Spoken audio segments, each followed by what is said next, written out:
இந்த வீடியோவில் இப்போ என்ன பார்க்க போகிறோம்னா 2026ல் சென்னை மாவட்டத்தில் எத்தனை சட்டமன்ற தொகுதி இருக்குன்னா 16 சட்டமன்ற தொகுதியை உள்ளடக்கியது தான் சென்னை மாவட்டம். இப்போ பதிவான வாக்குகள் எடுத்துக்கிட்டோம்னா 83.73% ஓட்டு பதிவாயிருக்கு.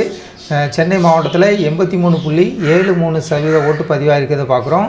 மீதி இருக்கிற அந்த 16 சட்டமன்ற தொகுதியை நம்ம தெளிவாக பார்க்க இருக்கிறோம் தனித்தனியாக.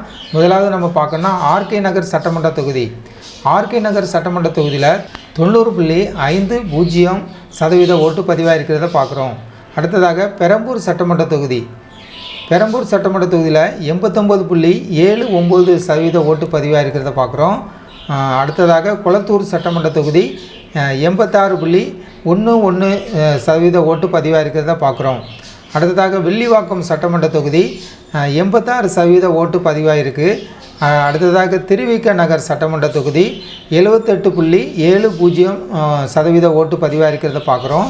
அடுத்ததாக எழும்பூர் சட்டமன்ற தொகுதி 85.55% ஓட்டு பதிவாயிருக்கு.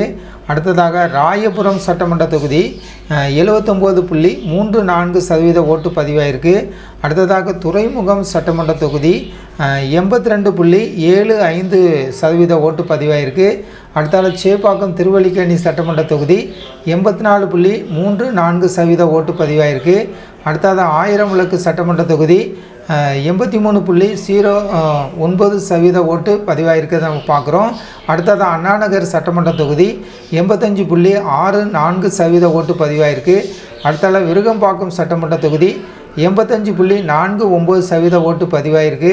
சைதாப்பேட்டை சட்டமன்ற தொகுதி 77.84% ஓட்டு பதிவாயிருக்கு. அடுத்ததாக தியாகராய நகர் சட்டமன்ற தொகுதி 83.55% ஓட்டு பதிவாயிருக்கு. அடுத்ததாக மயிலாப்பூர் சட்டமன்ற தொகுதியை எடுத்துக்கிட்டோம்னா 74.88% ஓட்டு பதிவாயிருக்கு. அடுத்தால வெள்ளச்சேரி சட்டமன்ற தொகுதியில் 84.50% ஓட்டு பதிவாயிருக்கிறத பார்க்குறோம்.